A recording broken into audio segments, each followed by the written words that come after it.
Call the regular council meeting of July 4th, 2023 to order. First item on the agenda is we have a delegation coming to talk about the minimum tax elimination. Take her away. Good evening, and thank you for allowing us to come and listening to us as well. We appreciate the time and the chance to speak on this subject. And our basic topic this time is to eliminate the minimum tax on our homes. I'll begin by passing the mic to Laurel. She's a social worker and living in our community, and she has a few things to say just about a short presentation or talk about the need for affordable housing. I apologize, I'm not being heard. I've been working all day. So my name is Laura Kosky. I'm a registered social worker in the province of Alberta. I did choose to move into the mobile home park when I moved to Fairview last August. And I was shocked this year when I got the tax increase. The minimum tax increase, the way that it is presented here with that where it affects a minor part of the community, it doesn't affect the majority of the community. It affects the most vulnerable persons in this community. It affects the seniors who are on fixed incomes. There's disabled persons living in that community. It probably didn't affect anybody else at the table, but it affected everybody sitting here. And that's not okay. We are in a province where we have extreme housing shortages right now, where families are struggling to survive, single people are struggling to survive, and yet we have a raise in the minimum tax. There must have been a better way to be able to, recoup monies rather than take a $10,000 mobile home and appraise it at $75,000 and tax it as such. So I've been a social worker for 33 years, all over this province, all over this country, actually. I just got back from Nova Scotia, where I was for 4 years, and I was working for the province there. And we need to have homes assessed and taxed at their value. A $75,000 tax for those mobile homes, including my own, I have a very large mobile home with a garage, is unrealistic, and it's creating a hardship for your population in your community that voted for you. This is not okay. Thanks. Okay. We have come here today to address the unfairness of the minimum tax as it is implemented by this council. I am speaking as a representative of the tenants who live in our manufactured home community. Because of the age of our community, we have a few older homes, but these are still homes for those who have chosen to live there. I can say that most of our homeowners take pride in their homes and strive to improve them whenever finances permit. We were all shocked to find our taxes had gone up by $200 this year. When we realized it was because this town council has raised the minimum tax by $200, it was even more upsetting, especially since we recognized the discrepancy in the application of the minimum tax. This because, as the saying goes, this became the straw that broke the camel's back. When I brought our concerns up for discussion at the town office, I was told that we should have appealed when we got our assessment notices. Yes, but most of us, if we looked at our assessments, had gone down this year. So, and we were not expecting to have a raise in tax. And none of us were aware that the minimum tax was going to be raised as well. Our taxes have gone up by $200, yet the higher valued homes in town have not had a tax increase because the tax rate or mill rate hasn't changed for a few years. The minimum tax increase was particularly impactful on the lower assessed homes and primarily those located in manufactured communities. When we started looking into this, we became aware of how unfair the minimum tax was for owners of lower-cost homes. I was hoping to have a flip chart. I'm old school still, but I was hoping to bring in my flip chart, but I guess because I hadn't asked for approval ahead of time, I wasn't able to bring it in, so I'll have to just tell the statistics that I've gathered. Keeping in mind that the owners of the manufactured home community also pay their share of, the owners of the community pay their share of taxes for the land the home is situated on. Someone owning a home assessed at $10,000 at the tax rate of 9.75 should only be paying $97.50 for the residential portion of the tax, plus education tax and seniors tax. But because you have implemented the minimum tax, that homeowner pays an extra $652.50 just to meet the minimum tax. This is a taxation 669% higher than the value of the home. How unfair is that? With a $200 minimum tax increase, that same homeowner faced a 44% tax hike this year. How many of you had a 44% tax hike this year? I don't think too many. A home $30,000 for $30,000, which is the average of the value of the homes in our community, should be paying $292.50, plus, of course, the school tax and the senior tax. But with the minimum tax, again, you added an extra $457.50 tax to bring it up to the minimum tax rate of $750. That is 101% taxation over the value of the home. Is that fair? I don't think so. We don't think so. At $76,000, a homeowner paid just 9.75% tax, residential tax, plus school tax and senior tax. No extra tax was added since the threshold had been reached. And that was with the seniors tax and the school tax, that's looking at approximately $990. Same as last year, no percentage increase. That is an equal application across the town. Our community offers affordable housing option at a time when there is such a high demand for affordable housing. Our community is made up of low-income homeowners, persons on disability, seniors on fixed incomes, who in these times of high inflation and high prices have to budget carefully to meet all their needs.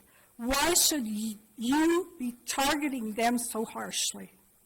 The last time the subject of eliminating the minimum tax had been brought up at the council meeting, some of this discussion around the table was, well, owners of lower-cost homes use the infrastructure and facilities in towns, and they should pay their share. Well, we believe we do pay our share, 9.75, plus we do use the infrastructure, yes, and the facilities, but no more than someone that lives in a $300,000 home. We also have to pay fees to access facilities. We are taxed at more than our share. How about the people who live out of town and work in town? And those who come and use the facilities, are you going to tax them at the road on the way into town? Another point of discussion was, we have no idea if someone living in a lower cost home is making a six-figure salary. Our response to that is the salary people make has nothing to do with the municipal taxation. The federal and provincial government take care of taxing income. That should have nothing to do with the assessed value of property someone chooses to live in. It is not relevant to you if someone is a higher earner or chooses to live mortgage-free. In comparison, if you had a millionaire living in a $200,000 home in town, and then, well, you know he can afford more, so we will have to we can tax him higher. Does that make sense? Another point of discussion was homeowners in the manufactured home community pay the lowest taxes in town. Yes, and rightly so, because their homes, in most cases, are assessed at a lower value, especially in manufactured home communities where the owners don't own the land that their homes are situated on. The community owner already pays the taxes on the land. We believe municipal taxation should only be based on the assessed value of the homes. If you would have just raised the tax rate or mill rate by 0.25% so that everyone in this town shared the same tax burden equally, everyone would have been treated equally, we wouldn't be here today. But instead, you chose to gouge the owners of lower-cost homes by raising the minimum tax. We have had enough, and this is why we are taking a stand. We will do everything in our power to effect change and eliminate the minimum tax. I'd like a show of hands. How many here believe that everyone in town should be taxed equally? I'm one of them. How many now believe that the minimum tax is unfair taxation that discriminates against owners of lower-cost homes? I'm one of them. We are here too. Who on this council will have the fortitude to put forth a motion to eliminate the minimum tax? And how many will vote for it? We appreciate the opportunity to speak to you on this issue, and thank you for your time. We hope that you will understand our position and will do the right thing by eliminating the minimum tax. Thank you. Oh, and I have a graph too that I was going to have on my flip chart, but since I wasn't allowed to bring it in or permitted to bring it in, if anybody wants a copy, it's a graph of how the grades as the cost of the home, the assessed value of the home rises, then the amount that's added on to reach the threshold is reduced. So if anyone is interested after the meeting or after this presentation, you can just ask, I can give you a copy. And thank you. Any questions? Sure. Just regarding those other documents, if you send them to us electronically, we can distribute them. I'm sorry? If you send us the documents electronically, we can distribute them to all the councillors. What documents are we talking about? Like the chart? Just as an email, and then Okay. Yeah, I could do that. Okay. Are there any comments or questions by council?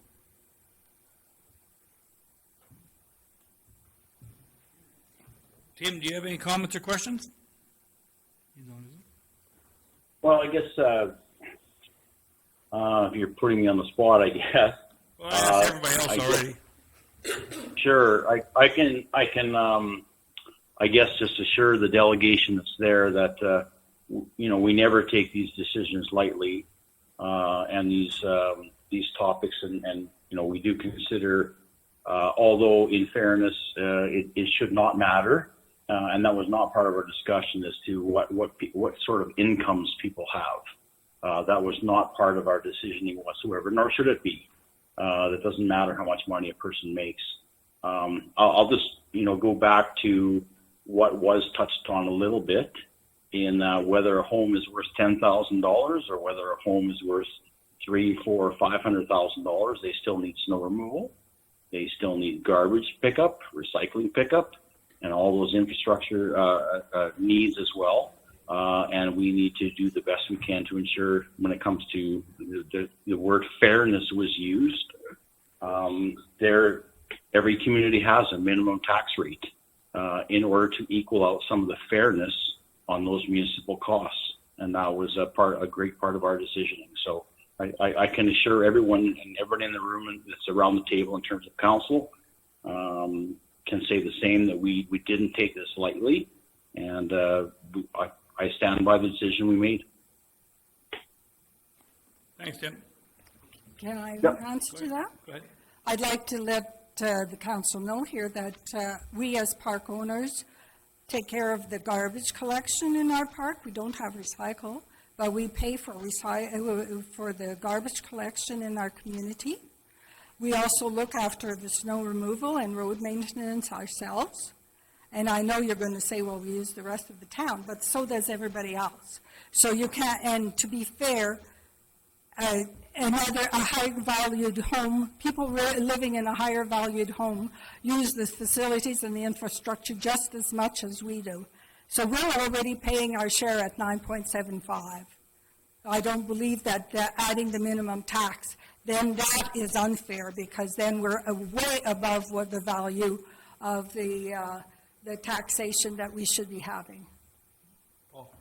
Do you feel, I guess, let's say there's a house in Beaver Ridge that's, $10,000 house. They're getting the same services as everybody else. They aren't doing their own garbage collection, not doing their own recycling. Are they, did you say they are doing? Do they own the land? Yeah, yeah. Because we don't. Well, they own the land. We don't own the land. We are, when I first moved here in August, I was quite confused over, I've never owned a mobile home, I took a job here, I still had my other house, I paid cash, I just needed something quick and I paid cash, I had 2 days. I don't own the land. My land is listed, my mobile home with my garage is listed as an outbuilding. You're charging me $902 for an outbuilding. That's what it's listed at in your town council, because I was very confused when I went in there, and I was talking to the ladies here at the village board. So, I don't own the land. They already paid their taxes, so the land's already taxed in a separate enterprise. All of the mobile homes are considered outbuildings, and that's what we're paying taxes on. So, if that's the case, because the land in the mobile home park is considered private property, which is why the snow removal and everything else is taken care of. Does everybody else in this town who has an outbuilding, are they taxed on that as well? Because that's how it's worded here. I was very confused. So I phoned some friends of mine who are realtors, and my son's a realtor as well, and I said, what the heck is going on here? You know, this makes no sense to me.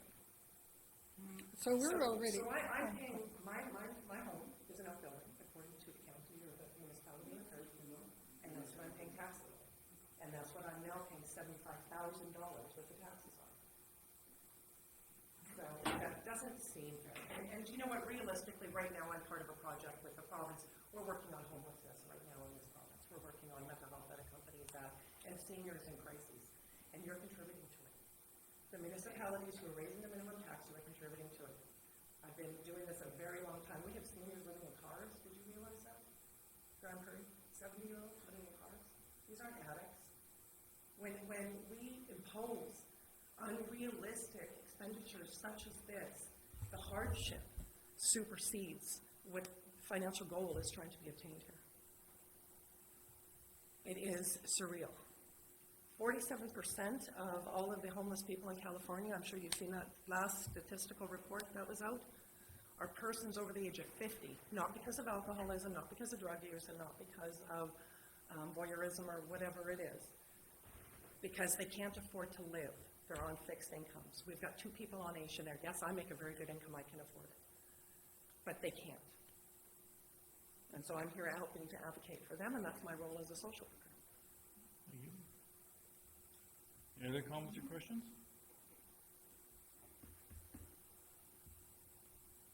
Well, if there's no other comments or questions, we normally just, do you want to make another comment? No. Oh, we usually discuss this later on in the meeting, that the delegations, that, but Daryl or Charity will get back to you with the decision of council. Okay. Nope.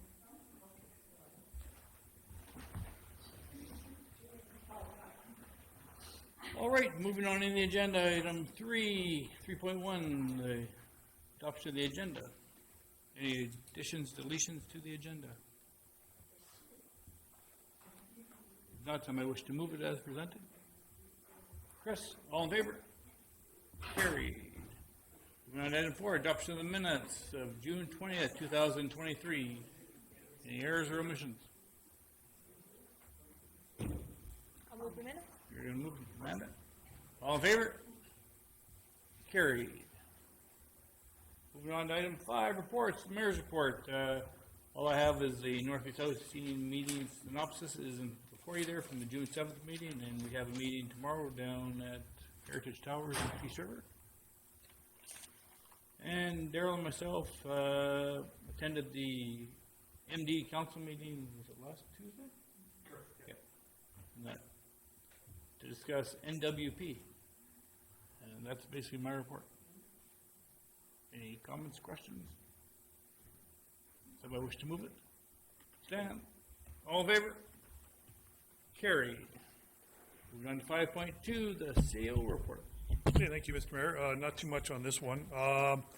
Just with the summer schedules, there are much fewer meetings here this summer, so next economic development scheduled for September 20th. Just remember to council, there's no July 18th or August 15th meetings.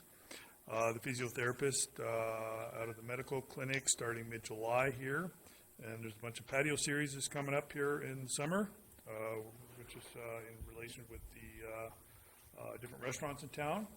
And then the council action plan list there is for your information, and if you have any questions on it. Any comments or questions for Daryl?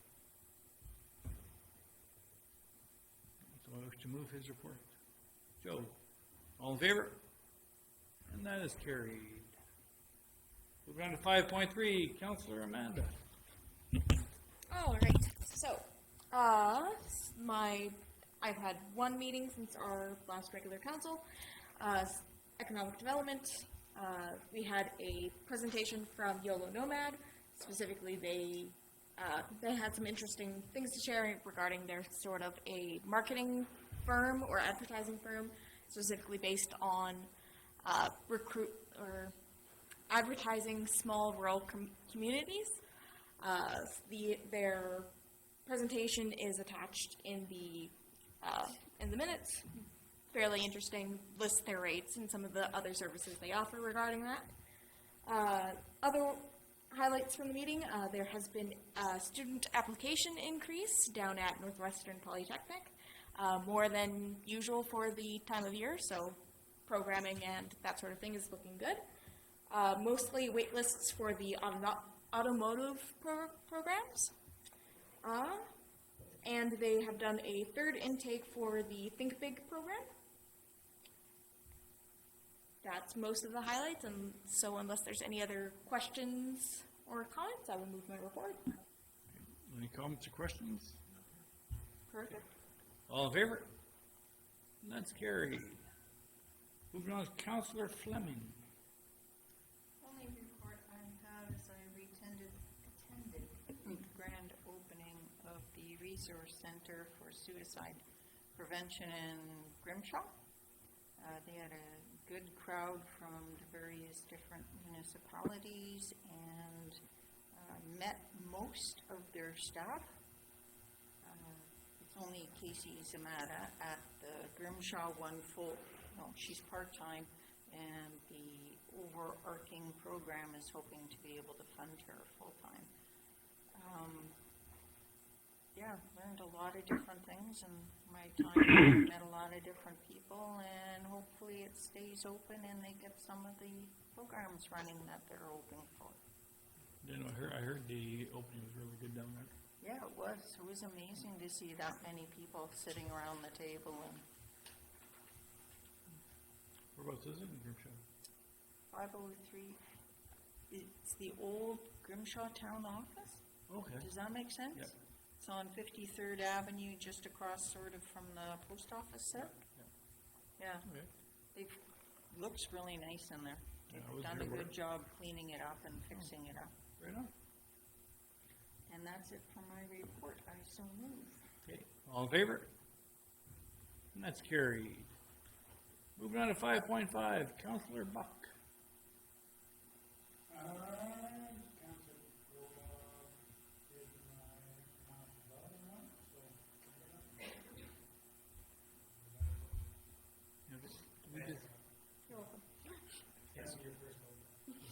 Okay, all in favor?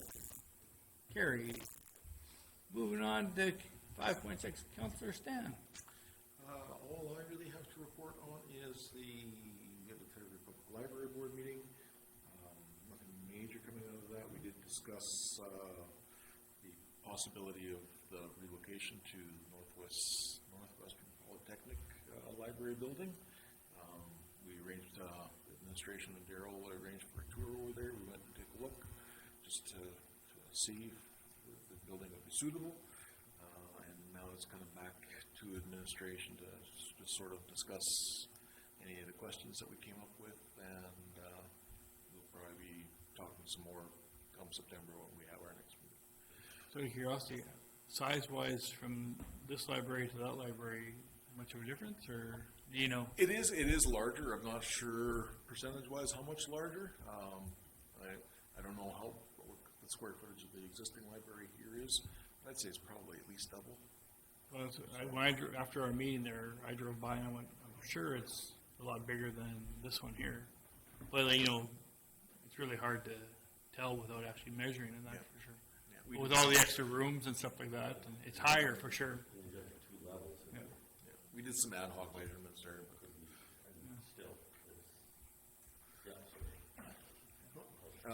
And then the other item there was just to remind everybody again, October 21st, we will be holding a mystery dinner theater as a fundraiser for the library. Where's that being hosted at? It will not definitive yet, but most likely will be held at the VMI. Anything else? And that is all, unless anybody has some questions. Any comments or questions for Stan? I will move my report. Okay, all in favor? And that's carried. Moving on to 5.7, Councillor Alawi. Academic development, nicely summed up already. MPC was reflected in the last council minute meetings, and EEO, who did not meet. So I will submit my report and present it. Okay, all in favor? And that's carried. Moving on to 5.8, Councillor Schindel. Tim. Hello. I have been away on holidays for a couple of weeks. There were no meetings from any of the committees I'm part of, so nothing to report during this meeting. So I'll move my nil report. Tim, I was going to ask you, are you going to be attending that PRETA meeting down at NWP? That is my plan. Yes. Okay. Thank you. Okay, all in favor? He's moving. And that's carried. Moving to 5.9, Public Works Report. Gary.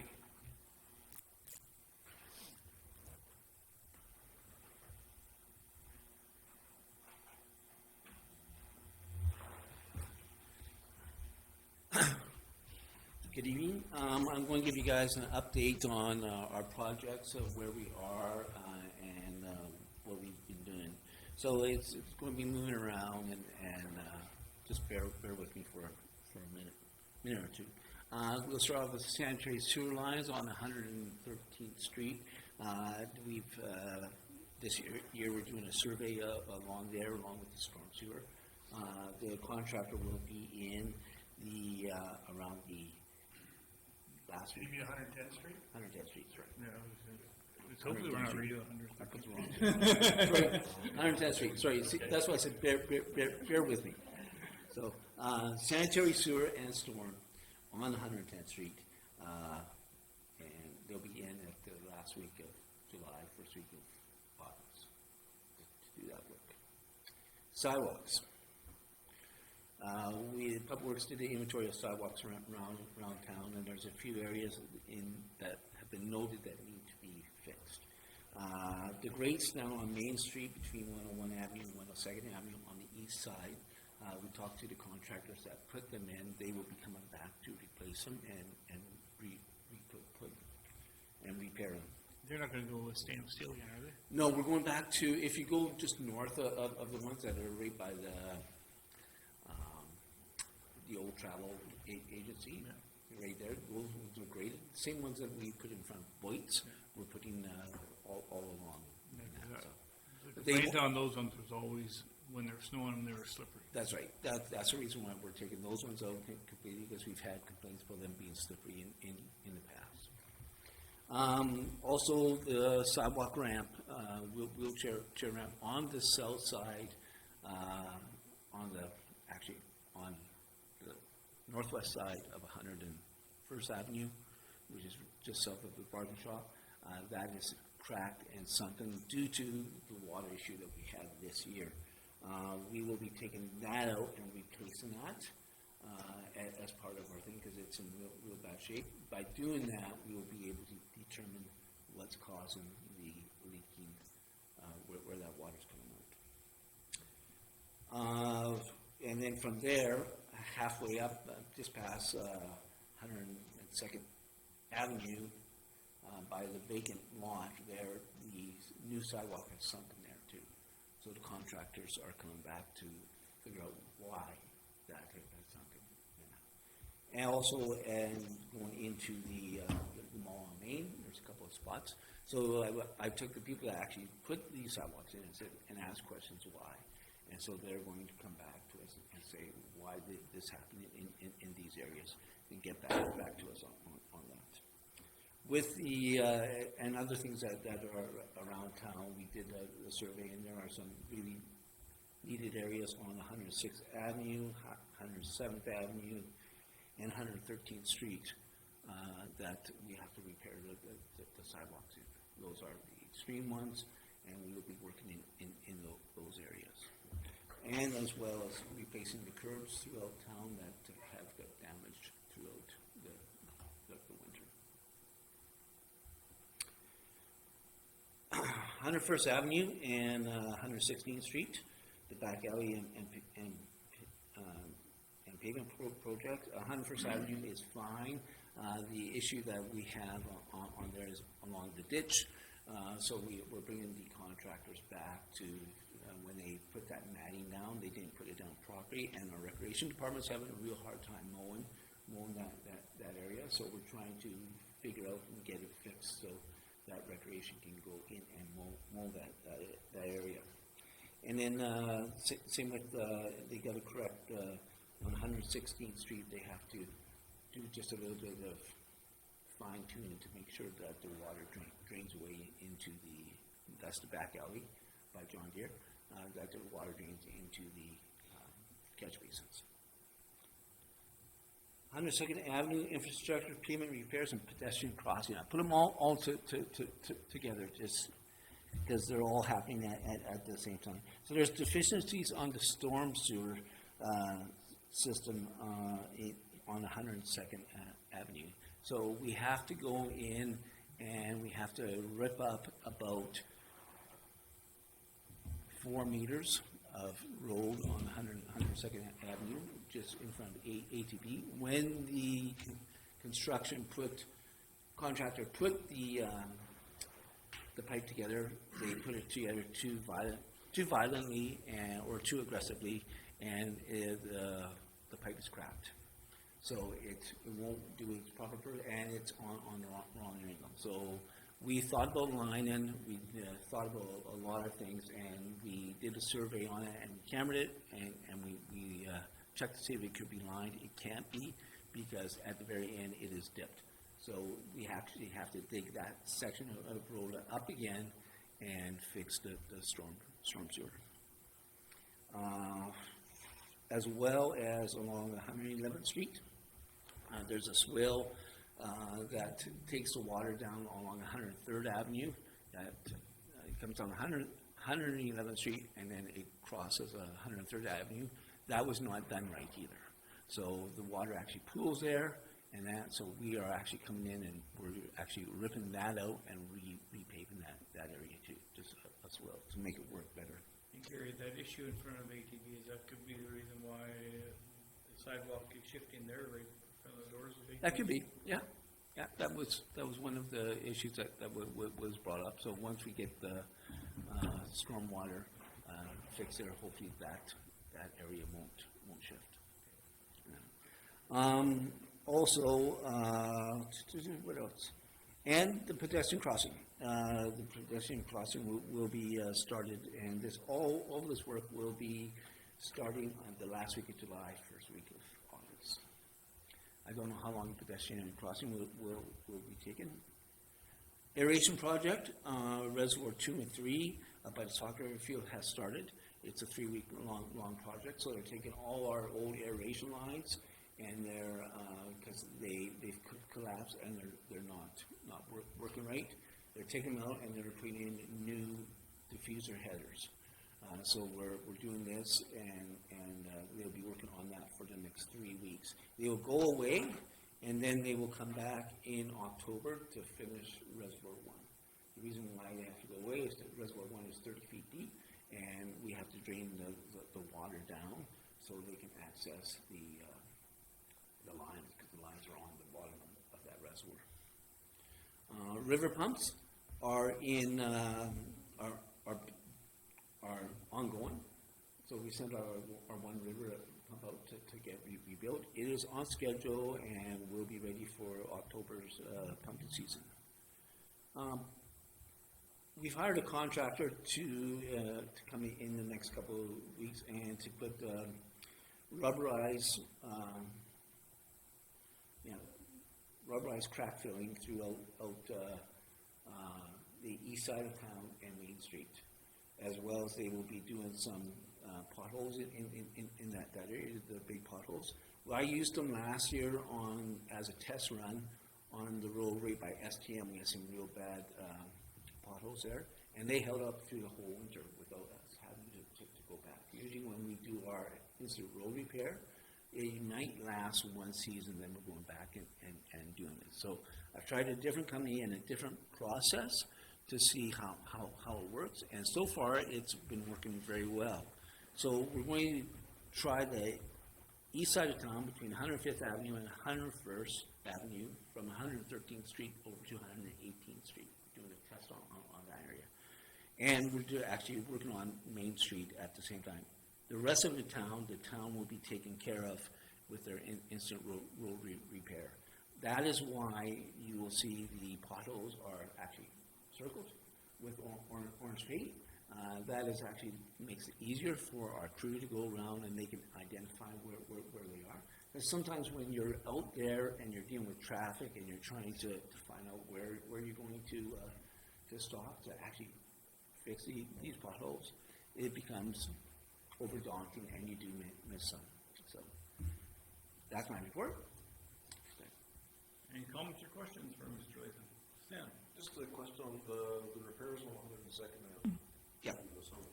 Is that still under contract or warranty? Yes, that's under contract or warranty. So anything that happened, that's what we did. That's why we do inspections and everything. After we have a contract, we did an inspection. We found this and it's totally 100% perfect. Will that be the same for our 100th by the barber shop? Is that under warranty or is So that, that's to do with sidewalk. Yeah, that's off there. any other comments or questions for Mr. Latham? Just, Go ahead, Joe. just with the changing of the river pumps, I know at one time we spoke about getting a trip down there as new counselors to see where and what the river pump thing is. Mhm. Is there any chance of going ahead Yep. with that at some point in time? Before the snow flies? Mm-hmm. Yeah, you want to go down there during summer, not during winter. Yeah. Actually, I kind of figured. fall is the best time. Then we can actually show you how the pumps are running. Right now, if you went down, you would just see a vacant building. So we can actually go down there when they're running, and you guys can see how the whole system works. That would be great. Yeah, because then at that time, we can actually show you the SCADA system and how the system talks back to the water plant, and we're able to control it from there. Sure. Okay? Okay, any other comments? Somebody wish to move Gary's report? Chris, all in favor? Carried. Yep. Moving on to item 5.10, financial report. Pavel, is he on? Yes, I am. Okay. Take it away, Pavel.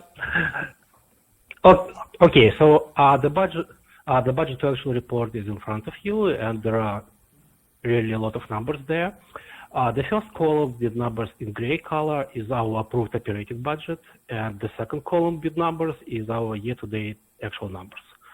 Other columns are historical amounts, just for information, and as well as variances in dollars and in a percentage for this year. Okay, so let's start with the revenue portion on the first page. Our full year tax revenue was recognized, and there are only some minor changes left. For example, provincial grants in lieu of taxes will be reduced by 50%, as the province will pay only 50% this year again. And just to remind you that there are only limited number of properties that are eligible for the grants in lieu of taxes program. It's like Crossroad building and a small portion of the provincial building. And all other properties, like properties which belong to Alberta Social Housing Corporation, Alberta Health or Education, they do not pay any property taxes. Speaking about requisitions, we collected the full amount of requisitions, and we already paid half of it, and the remaining balance is scheduled to be paid at the end of September and end of December. Provincial grants revenue is still zero, as we haven't received MSI operating grant yet. I hope it will come soon. Speaking about expenses, there is nothing very unusual in expense part, and everything looks in line with our budget. And if you have any questions, I will be happy to answer it. Any comments or questions by council on Pavel's report?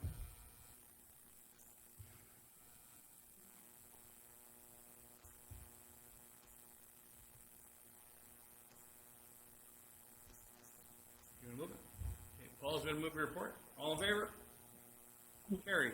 Thanks, Pavel. Thank you. All right. Moving on to 5.11, legislative services report. Charity. I don't have much to add outside of what you guys see on there, other than a total of 2 steps away from being done. My portion of the new webpage, so that was and then compliments on the designers of it, so I'll get it paying off. And then Jenna is going to take over the financial part. So hopefully, I don't want to put a time on that or anything, but and then truly I'm going to end up with her. She's really good. So I would love to see this launch here in the fall. Everything. She does everything.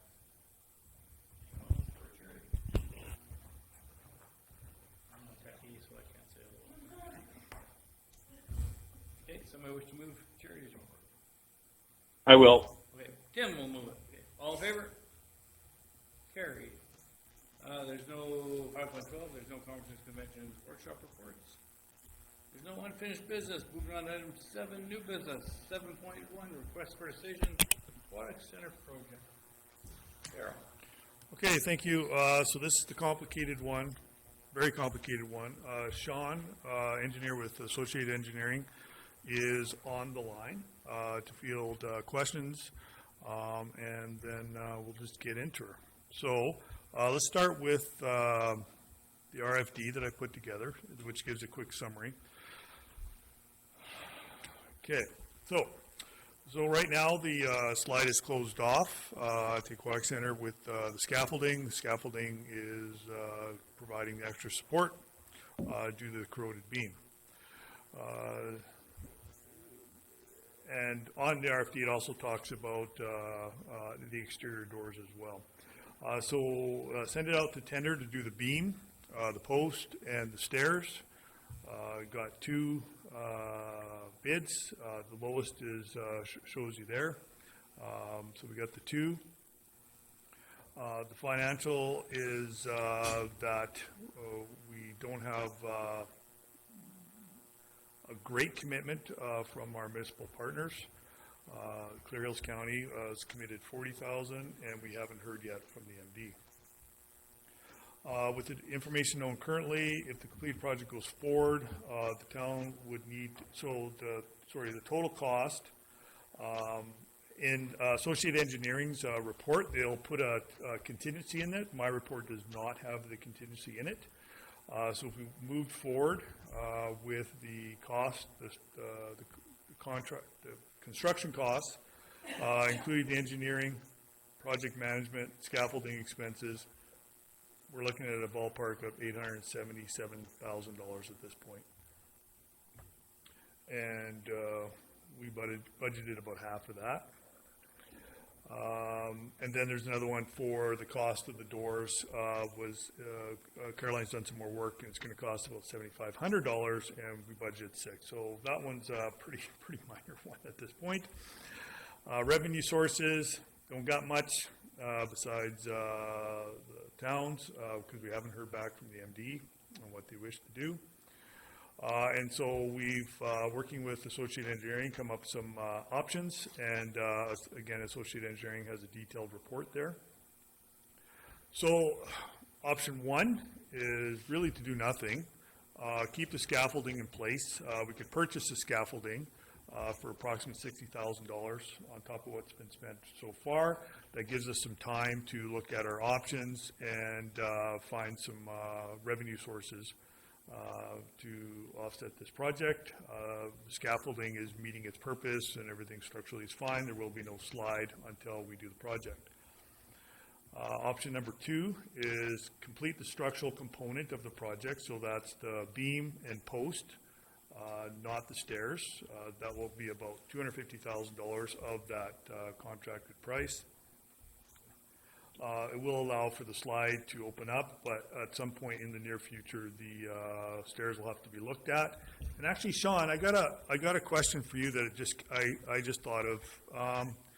So we looked at two options for the stairs: the steel and concrete, and then the manufactured plastic. The plastic being the preferred because it never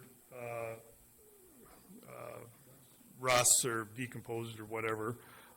Now, with obviously the cost of steel, is that reinforced plastic, is that now a better option? Would that make a difference? What are your thoughts on that? The fiber reinforced plastic typically is still more expensive just because you need a thicker material, right? So you need more material to cover off the weight of the steel, right? It could be something that we could definitely talk, review, but I would anticipate that it's probably going to be more expensive than what's currently proposed. Yeah, because the estimates that you guys came, even for the reinforced plastic, was much cheaper than what ended up being the bid. So that's what I was wondering, if there's, because it's made out of a different material, if there's something there now. Yeah, like I said, I would have to go back and price it out, but I would anticipate that the fiber, the FRP is more expensive. Okay. And then option three was to complete the project and award it to Kenway Builders. Yeah. So those are the options for the structural stair project. Regarding the exterior doors option, we're just making a request. We're going to request increasing the budget from $6,000 to $7,500 to complete that project. It's pretty straightforward. Let's just go over the Associated Engineering report. So it kind of gives a little more detail. So you got the two bids on page one there. Option one, town to purchase existing scaffolding. And so what Sean did here, he put so to date, we've probably spent about $90,000 on this project with scaffolding setup, rental, and engineering design and tender. So we're already about $90,000 into this. And so what option one assumes purchasing the scaffolding. You need to do some inspections throughout the year. That the overall total project cost would be about $200,000. And like I said, we're already 90,000 into it. Option, where does it go here? Option 2, just doing the structural components, the beam and the post. The breakdown is there. So we would be with $250,000 for the beam and column replacement. Then we'd have to, we're told we're going to have to drain the pool. Then there's that operating cost for draining the pool. So that's not a capital cost, it'll be an operating cost. That's about what it costs every time we drain the pool, which we don't do very often. And just to deal with water costs, chemicals and all that to get it back up to snuff. They add a 20% project contingency in there. The design and tender and oversight services, so we're looking at about $500,000 if we just do the structural components. If we do the full meal deal, we're looking close to $1 million if you include the 20% contingency.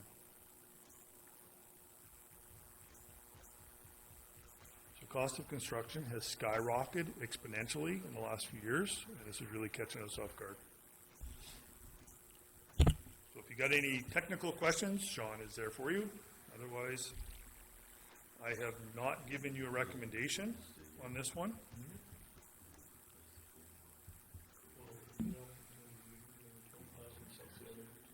Yeah, well, we're one version of the stairs. Yeah, one version of the other. What's the thoughts of council? You have 3 options there, or is there a 4th option that we want to look at? I don't see a 4th option. I already gave you a do nothing option. Well, the 4th option is close the pool down. That is actually the 4th option. But then the only reason you need to close the pool down is you remove the scaffolding. Leave the scaffolding in place, you don't have to close the pool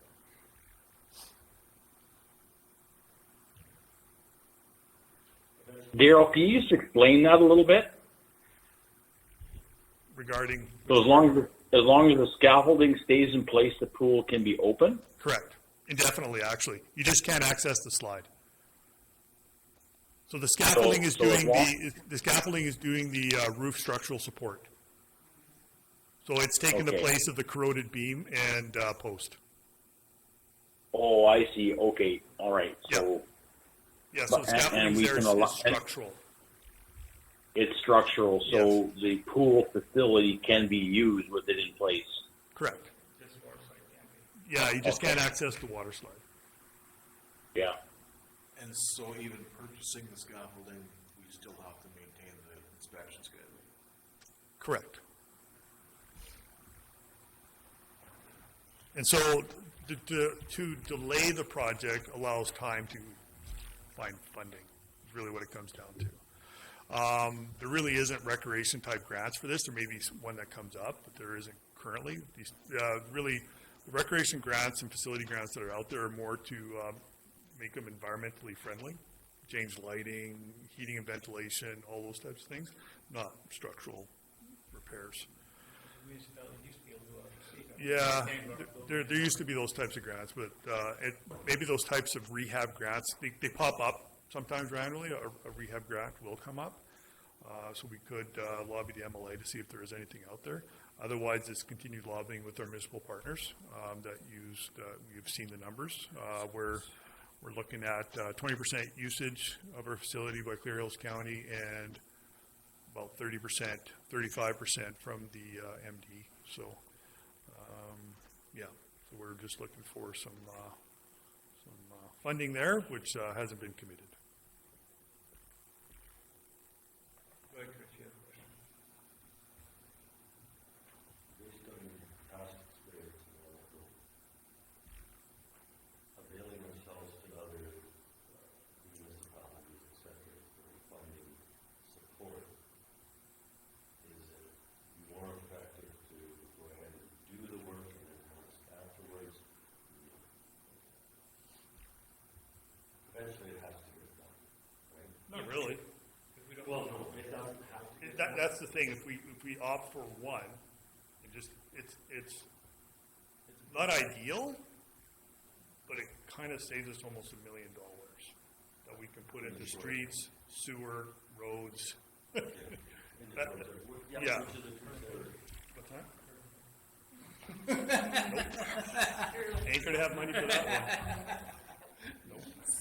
So, yeah, so that's reality. Daryl, I have a question. Good. I don't know if this has been discussed. I don't recall, or I haven't heard. But what if we just what's the cost to just remove the slide and not have a slide?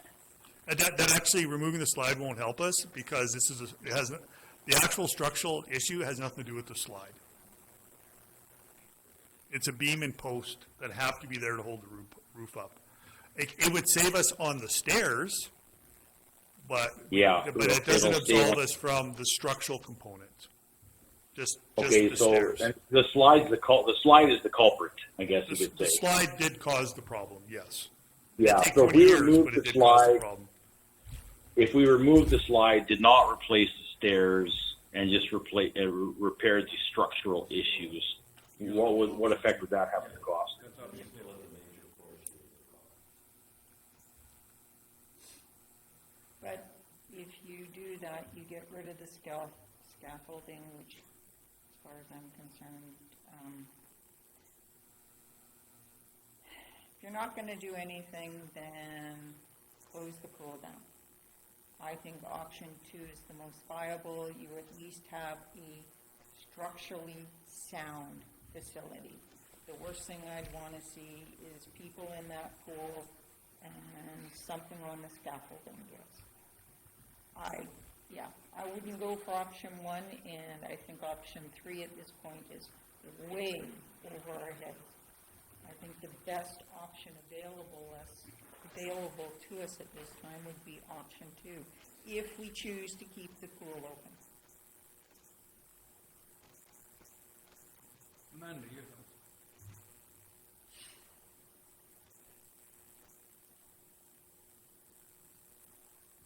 Really just mimicking the same kind of thoughts as Joanne, because, again, option 1 is,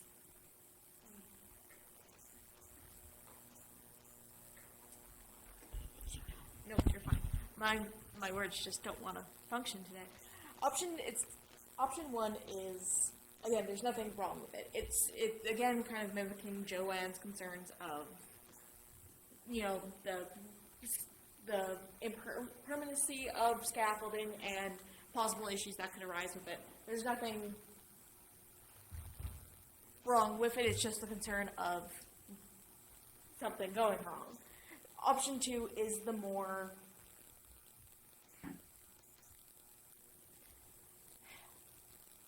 option 3 is off the table, essentially. Not off the table, but it's too large of a commitment than what we have originally intended and budgeted for this year.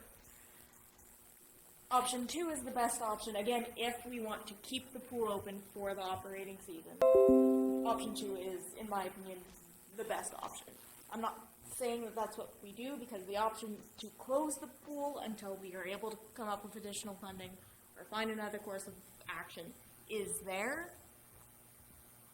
I just know we will have some very unhappy residents if that is the course we take. Has rec board talked about any of this? Not really, no. I didn't know if that was a subject that came up. This information is very recent. There would have been no time for anybody to discuss it.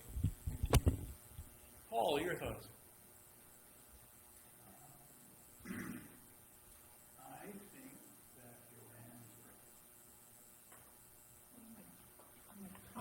right. Joe, did you I get gotta that? catch my breath. Joe, did you record that, Joe? Yes, it's on, make sure, I want that printed on the newspaper headline. If I'm reading this right, $250,000 for this. Again, it seems too simple.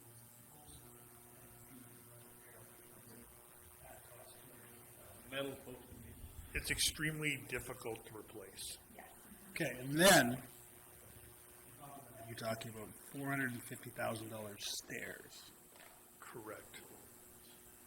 How is that possible? They got 2 quotes, and that's what they both came in at. Just, it's impossible then. How is that? Can't comment. If you can ask the engineer Yes. why. John, Yep.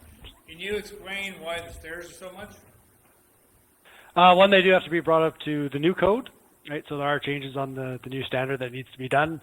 They do have to be, they are being manufactured elsewhere. They have to be hauled in. There's not a lot of room inside that facility, so there's a lot of manual labor to put those up. So just a kind of a increased cost of all those factors.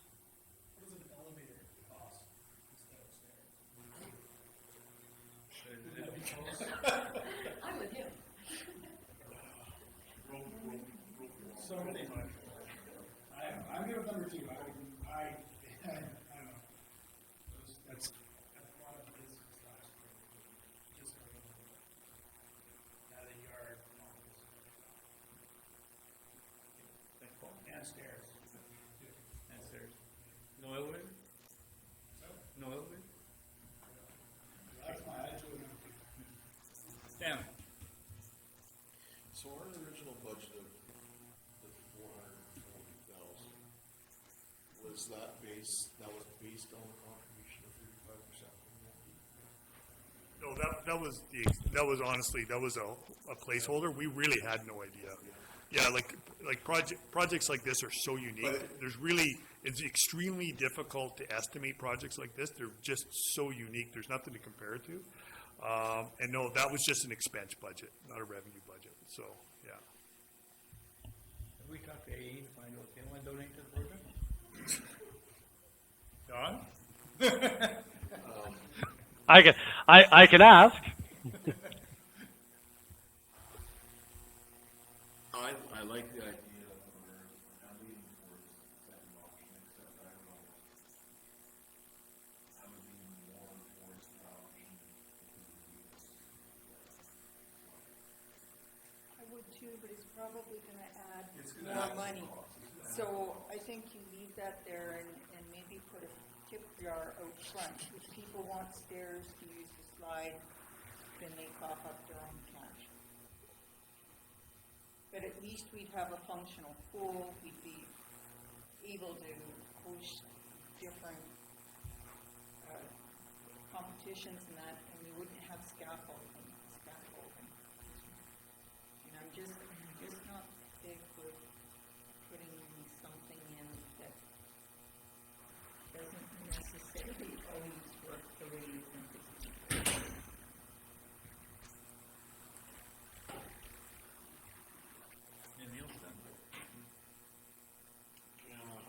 No, I think option 2 is about the only kind of feasible point right now, the lack of funding across the board. We know lifespan where stairs.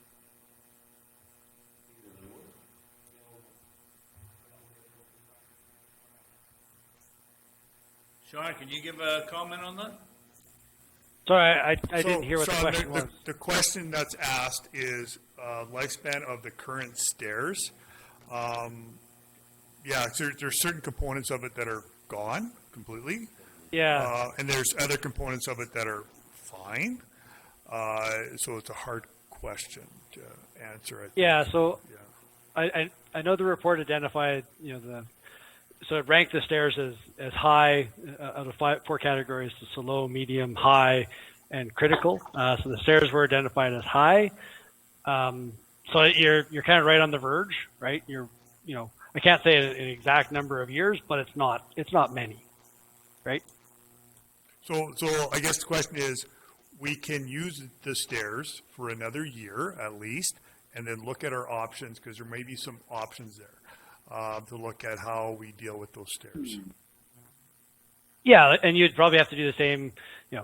We'd probably recommend doing another structural inspection a year after the a year after the construction, right? Because our structural engineers will be there; they'll take a look at it, and so yeah, you'll be doing your regular inspections of those stairs to verify that they're still in good enough condition to remain open to the public. But it may come to a point where they just have to be closed due to public safety. Does that answer your question? So it's not imminently, you have to stop using it. But we have to do something soon, or sorry. But they're not holding anything up, including the slide. They're just there for people to walk up. So if they're completely gone, we just close them off. Can we get it done then? We can look at the options. I know where you're going with this. Yeah. Do we piecemeal look at it? Yeah, I bring think it down. that's what I would like to consider. High to Yeah. medium? Yeah, that includes, but that still requires shutting the facility down because they'll require like sandblasting, getting it back to bare metal, We got to do this up. repairing things that have to get repaired, those types of things. With So, an extra 450,000. the post and beam, not optional. They looked at those options, have to be replaced. There's no repairing, there's too much gone, so. But the stairs are just stairs, they're not holding anything up, they're not structural integrity to anything. Chris, your thoughts?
Tim, your thoughts? Yeah, I think that leaves us with the most options. At least that we can cost the ability to look at and also piecemeal, not to call it piecemeal, but looking at options as we go along and yet still have functionality of the facility.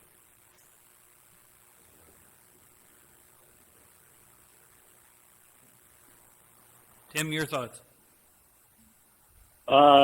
Well, spending $60,000 on scaffolding is a waste of money. I don't trust it. Option 2, I think, is the route to go. Get the structural components repaired, make it safe, and then we look at alternative options for funding and repair of the stairs at a later date.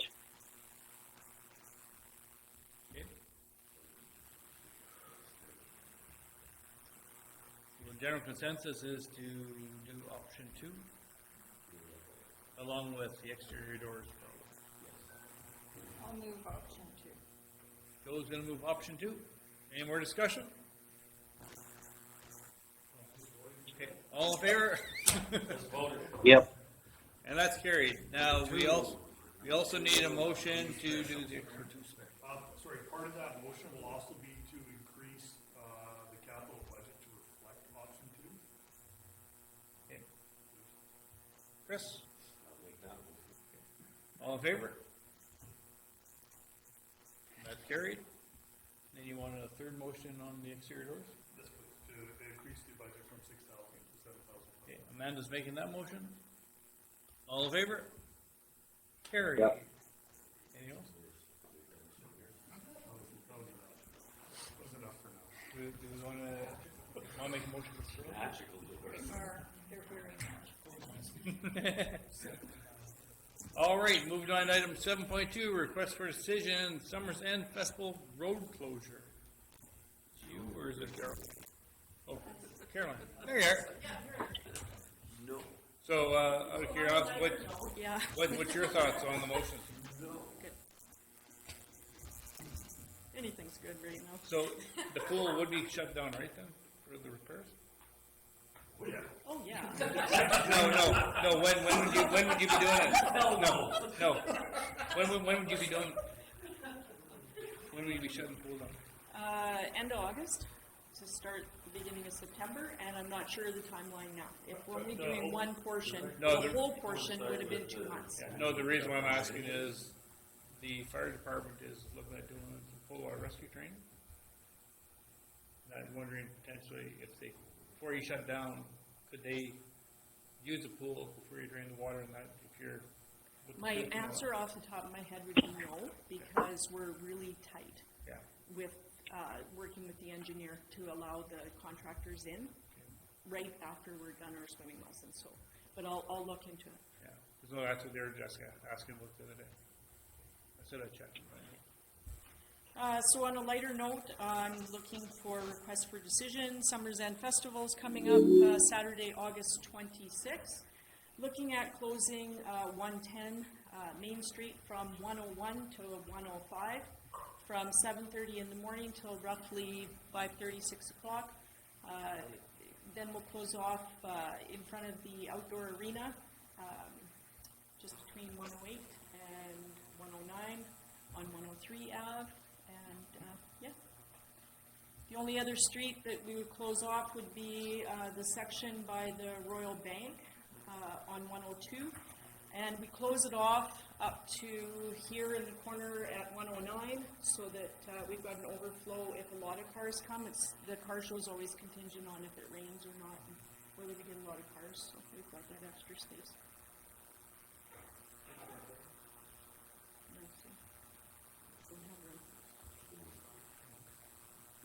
Is that your motion?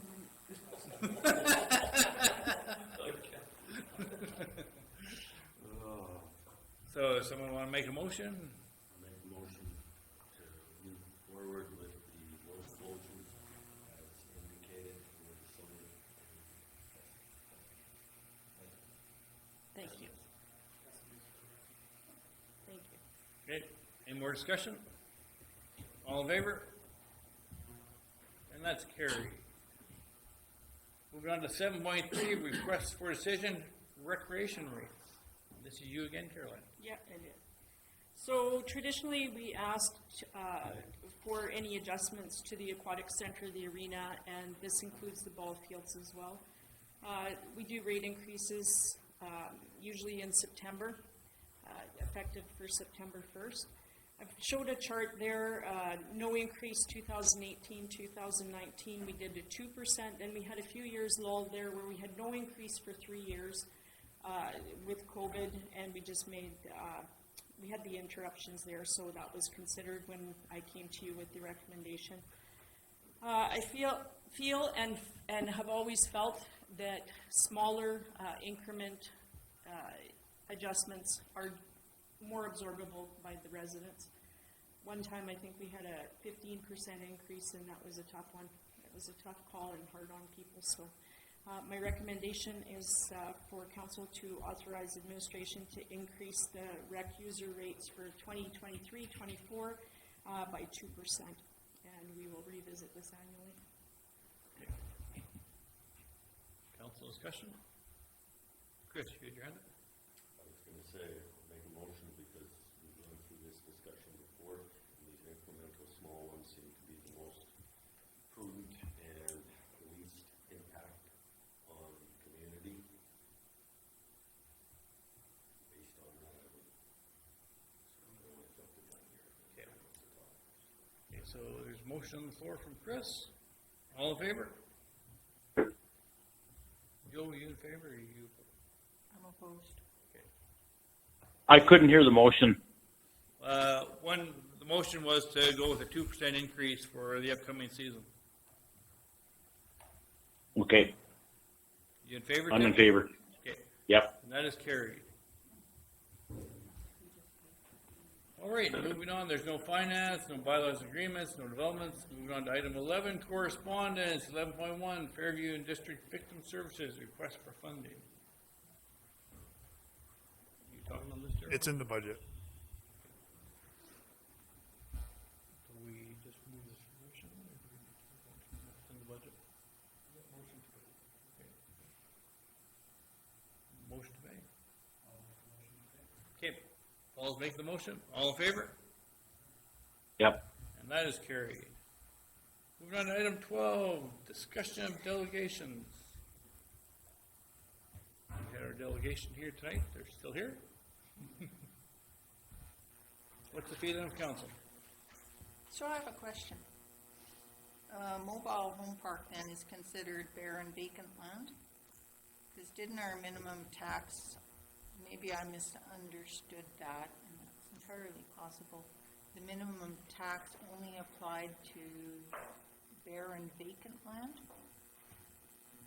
I would say Daryl could answer all that. It applies to all assessed property. All assessed property. Yep. Question, I guess, so then, this park over there, is that all one property, or is that different property? So the park is made up of, about 5 parcels, and then the mobile homes are like spread on each parcel. So the mobile homes are assessed separately from the land. But it can be done in a way where it's all assessed as one, and then minimum tax is not available. But the park owner has to be open to that. And that's been brought up before. So if all of it was assessed as one parcel, there is no longer any minimum tax.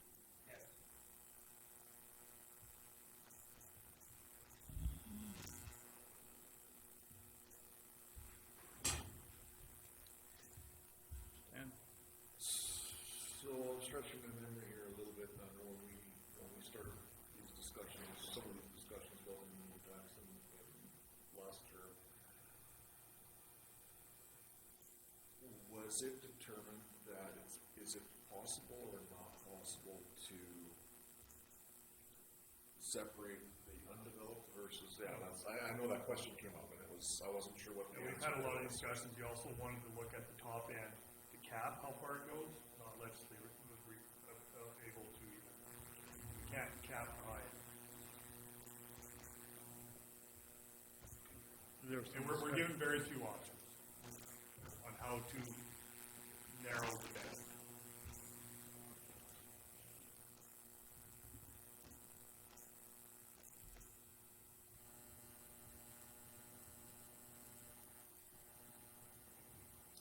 Is it possible to get a breakdown of the property? I know we have a total amount of properties that the minimum tax applied to. Is it possible to get a breakdown of the ones that, how many that are affected with residences, and how many are vacant versus unvacant. I'm not sure how hard that would be. No? So vacant versus improved is what we call it. Okay. And the mobile homes fall under different categories. Kind of an under improved.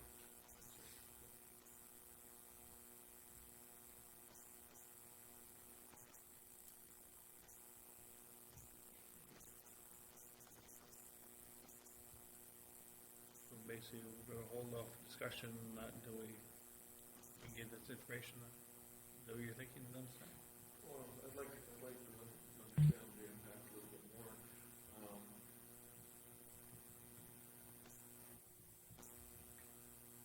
Because theirs isn't the only mobile home park that will affect, right?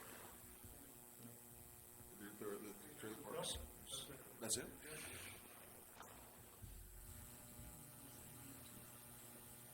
So it's just that property owner that's really, like, if the owner of the land, if they were amenable to doing the combined assessment, would solve the issue. That's one way, yeah. But that's potentially detrimental to the landowner, is my assumption.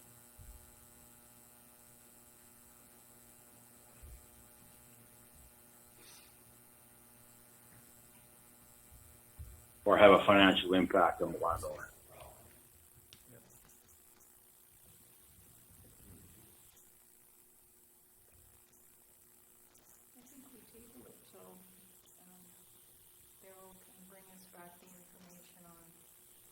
vacant versus improved, if I got that right, and then take a look at it. But they're taxed the same, right, Daryl? Whether they're vacant or whether they have improvements on them, they still have to pay the minimum tax amount. Correct.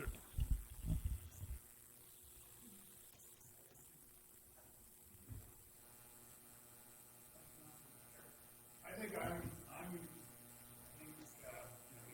minimum tax a while ago, and, my idea was that everyone should pay their fair share. I can't hear him. I don't know, Mike, you hear me now? Is that better? A little bit. Try flipping, try a different mic. Different mic. Is that better? Yeah, much better. Okay. No, I was just saying, I agree with you. Or we tried to bring this minimum tax in, for one thing, to get undeveloped lots developed. Yeah. For one thing. The other part was to look at, I think the other part was to look at out the amount of services that are. Now, I realize that, in this situation, that you guys do the services there. They do garbages and they do snow removal. That makes a difference to me. No, that's not what it is. Well, utility, people pay the utilities, right? We still maintain all the roads. We still maintain all the roads, they maintain inside the park, but not the roads that go past the park. Roads, the rec facilities, all that stuff, all the other infrastructure. Right. Just everything that's inside your boundaries. Right. Just like a homeowner maintains their yard. That makes sense.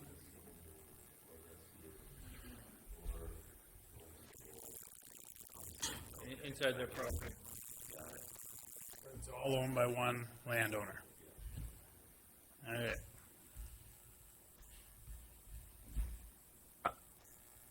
Can we I ask have some questions information. during this? So, could I ask why you wouldn't want it all just taxed as well? And then it would.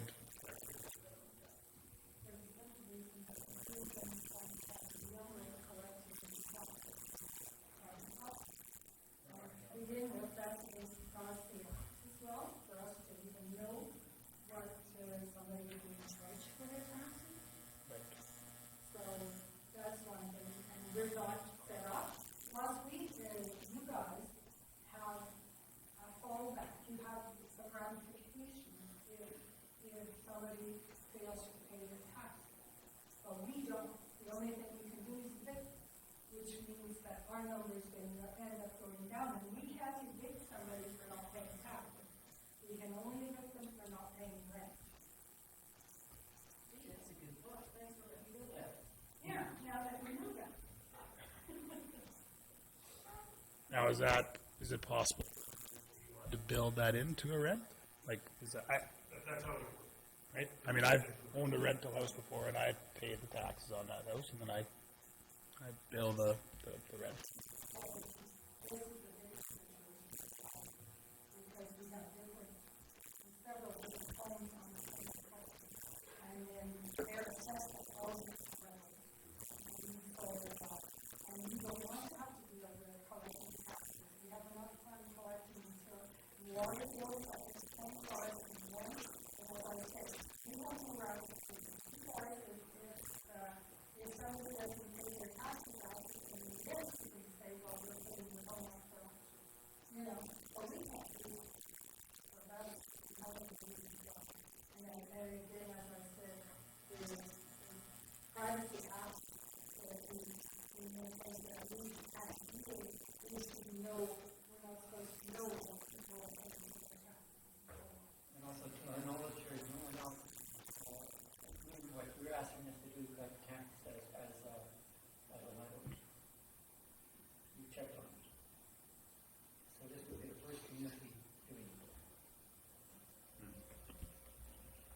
Charlie, you got something? Yeah, so just, so you're aware, it is legislatively, legal within the Municipal Government Act to do this. That through a bylaw, then, it is the mobile home park's, responsibility to, where it'll all be under one assessment. So it just becomes one assessment, one tax bill.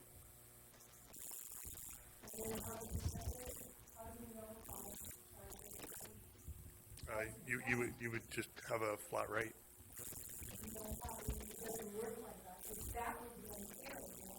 Because only the mobile that's worth $10,000, we have to pay the same taxes as somebody that has a $60,000 mobile in our community. How fair would that be? The best answer to this is just to eliminate the minimum tax, and then maybe raise the tax rate by 1/4% so that everybody in town pays fairly, and probably would have collected more money on that front.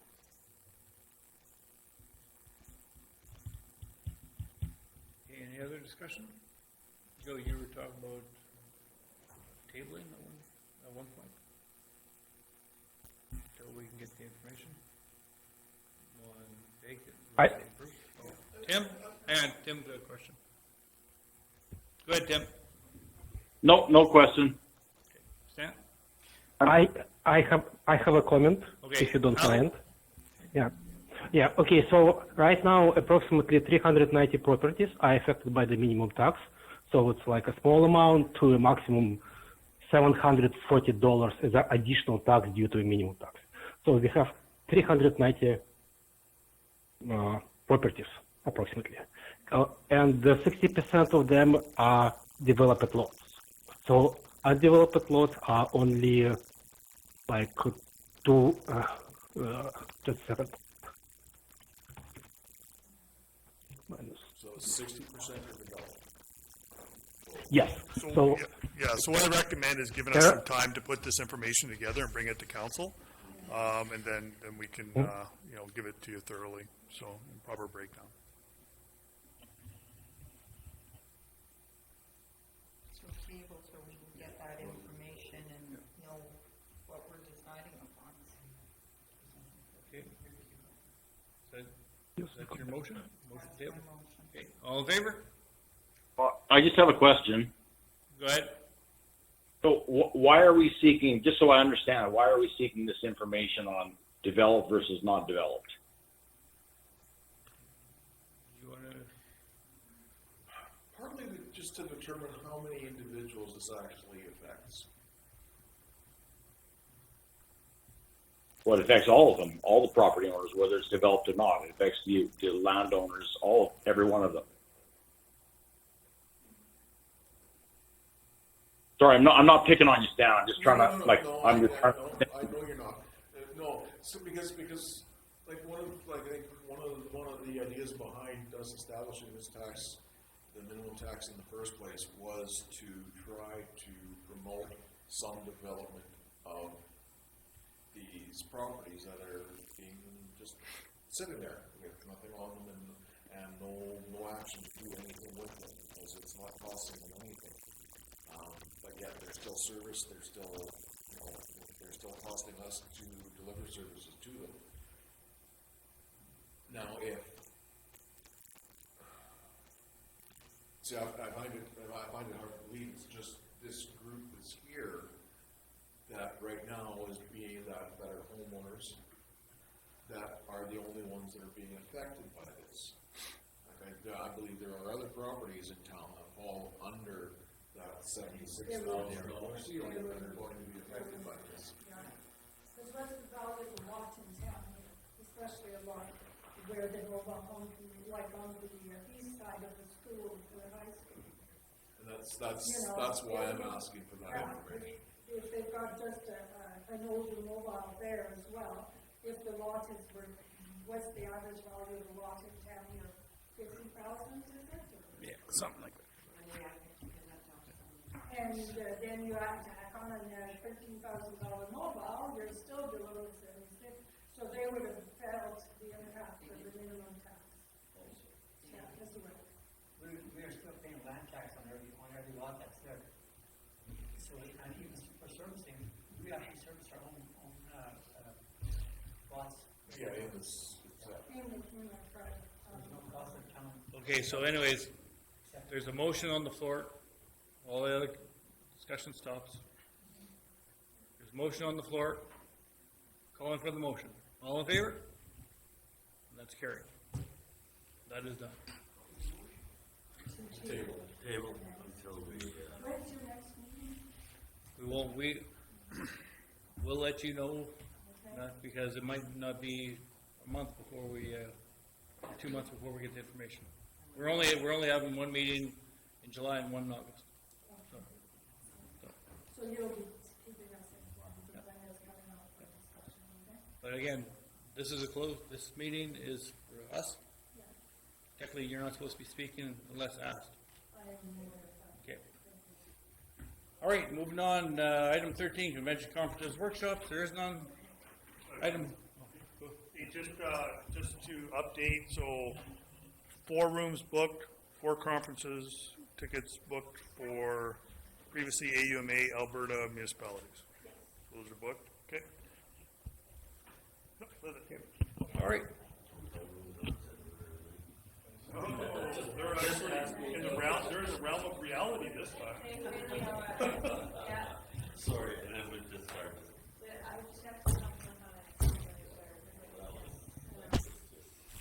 Okay, moving on to item 14, information items, 14.1, MDA Fairview, number 136, letter to the minister. Discussion, what's everybody's thoughts? And I sent out an email saying that Frida is on July 12th, I think it was, in the morning, Chris, wasn't it? I can't remember. That they're doing a tour, Frida's doing a tour with Justin. Darryl won't be here, so Jenna's gonna be taking his spot. I don't know if other council members want to go along with the tour to see what Justin's all talking about. It would be advantageous so that everybody gets to hear what's being stated. That's Wednesday. What time? It's in the letter there,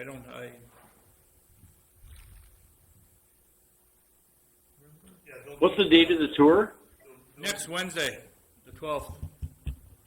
I'm thinking it was 10 o'clock, and they'll need RSVP'd, so please RSVP them, yeah. Okay, I'll have a look at my schedule. I'm back in town next week. I wouldn't mind attending if I can. I'll know tomorrow. Can we talk about this in closed session? That is the closed session. Okay, okay. So this is just, what is it? This is the MD's letter saying what they sent out. Okay, then I'll move for information so we can go into closed session. Okay, all in favor? Yep. That's carried. All right, I move on to item 15, closed session. Somebody wish to move us to closed. I shall. Amanda, all in favor? Yep.